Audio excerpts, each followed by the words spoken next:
Oi, fellow comrades, it is Squidtard here, and welcome back to another video. I forgot to show the ceiling fan, whatever. Bit stormy outside, as in a bit stormy, I mean, we're under a tornado watch, so if you live in the east, the southeast area, please do yourself a favor and stay indoors and don't be an idiot.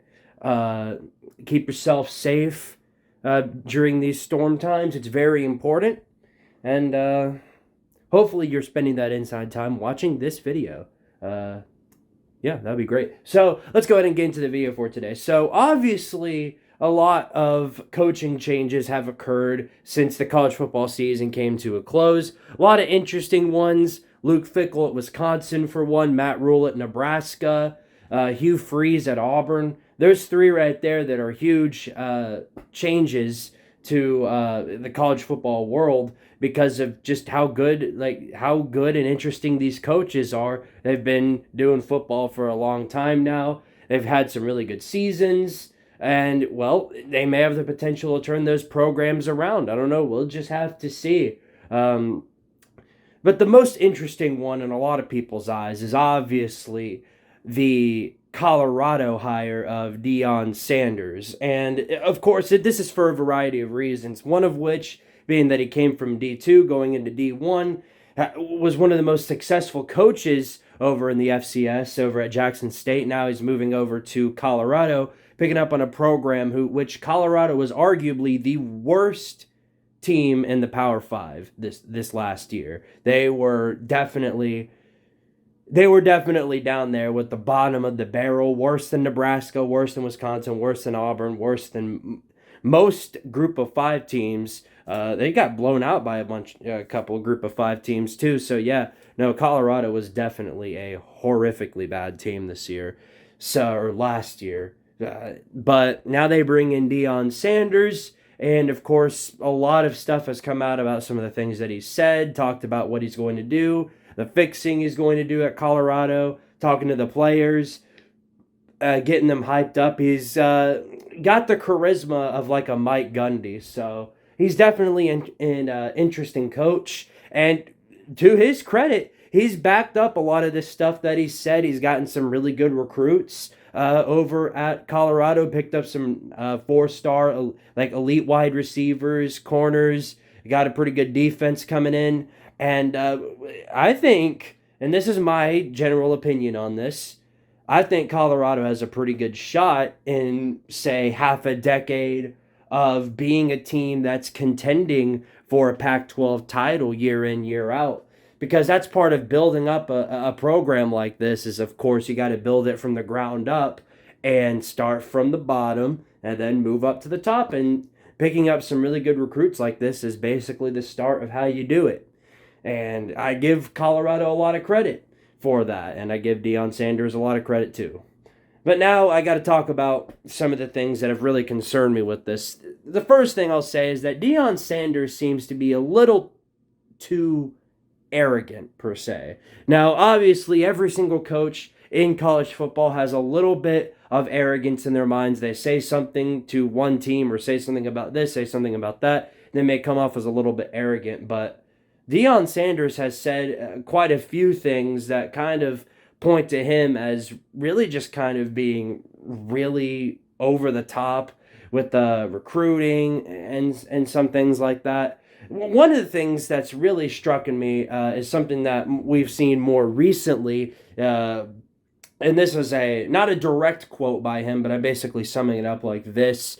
He said that when recruiting a quarterback as compared to a defensive lineman or a defensive, you know what I'm talking about, like a linebacker, when he gets a quarterback, he wants them to come from a 2-parent household who's rich and they really make really good decisions, and he's very specific about what he wants in a quarterback, which is fine. You want a quarterback that fits your system, but 2-parent household, it's just a situation like that, and talking about things that you want outside of college football, it's a little different, I would say. And then he goes to the linebacker and he's like, I want a linebacker that's from a single parent household, doesn't make a lot of money, and it just kind of, I don't understand the thought process in that.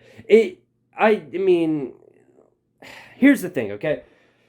It kind of puts in a little bit of Butch Jones energy. Now, I'm not saying that Deion Sanders is pulling a Butch Jones here and he's going for the 5-star hearts and all that, but it seems that he's looking a bit more into like the character and all this of a player rather than are they good at what they do or not.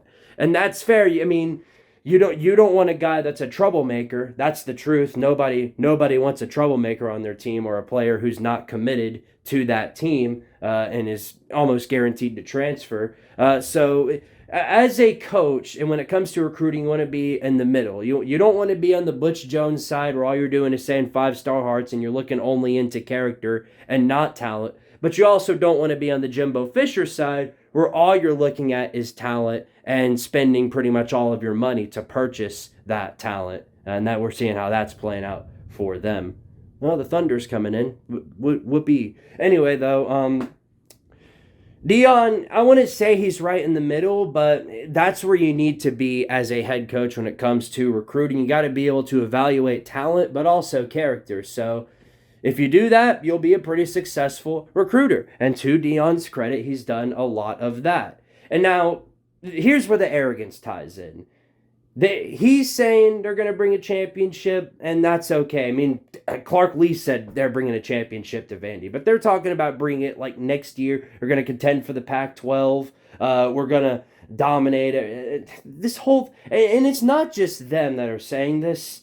It's people outside of the Colorado fan base that are saying this type of stuff. I saw this thing earlier today that said, according to one website of betting lines, I think it wasn't Vegas specifically, but it was somewhere else. Colorado is the like 6th favorite team to win the national championship. You got Ohio State, Michigan, Georgia, Bama. LSU, I think, is 5th, and then 6th is Colorado. What? Some people just seem to forget that Colorado last season was the worst team in the Power 5. The worst team in the Power 5. And now you're saying they have a really good chance of winning a championship? No. Stop. Just stop. And it doesn't matter how much talent you bring into Colorado. That's probably not happening. And I say probably because situations like that tend to happen once in a while. We saw it with UCF in 2017, where they went from 0-12 to 12-0. Even TCU from last year, they went 5-7, had a terrible year. The very next year with first-year head coach Sonny Dykes, they go on to go into the national championship. So, yes, those situations can happen. Will they? Most likely not.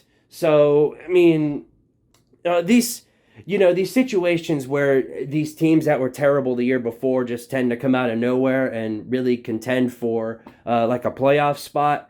These things tend to happen with the team that nobody is talking about. Nobody was talking about UCF back then. Nobody's talking about TCU before this season. And the difference is between them and Colorado is that everybody's talking about Colorado. Everybody's thinking that Deion Sanders is going to bring in a championship like this year.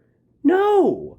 The sad thing is Colorado fans don't even believe this. Most of the people saying this are people outside of the Colorado fan base. They're just happy to win 4 games, if that, this season. So, I mean, you got to be able to keep your expectations at a low. That's key here in this situation. And that's what's really concerning, in my opinion, when it comes to Colorado and that situation with Deion Sanders. Is now that he's talking about bringing these championships and the media's hyping Colorado up as being a team that contends for a Pac-12 championship this year. Now the expectations is set super high for this Colorado team, and when they inevitably do crash and burn and go 3-9 or 4-8, everybody's gonna be like, "What happened?" The answer to that is the talent that you brought in is not fully developed. And name me one player that hit his peak, his talent peak, as a freshman.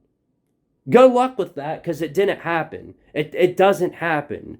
These players need time to develop. And you're not going to get these results in the very first year. Yes, Colorado will likely win more games than they did last year. They will win more than 1 or 2 games. I will say that. But having them, contending for a Pac-12 championship in the first year, that doesn't make any sense. It just doesn't. They very well could come out of nowhere and maybe, just maybe, contend for a championship. And in which case, if that happens, then the Colorado fan or fans watching this are more than welcome to tell me all about it. And once we inevitably roll through the 2023-2024 season. But people with the brain are thinking, no, that's probably not happening, and likely so. But to sort of, wrap this thing up, well, I will finish it off by saying that Colorado fans, you got to keep your expectations at a minimum. So if Deion Sanders ends up rising, you'll be able to rise with him instead of, screaming, "For his ass," after inevitably going 4-8.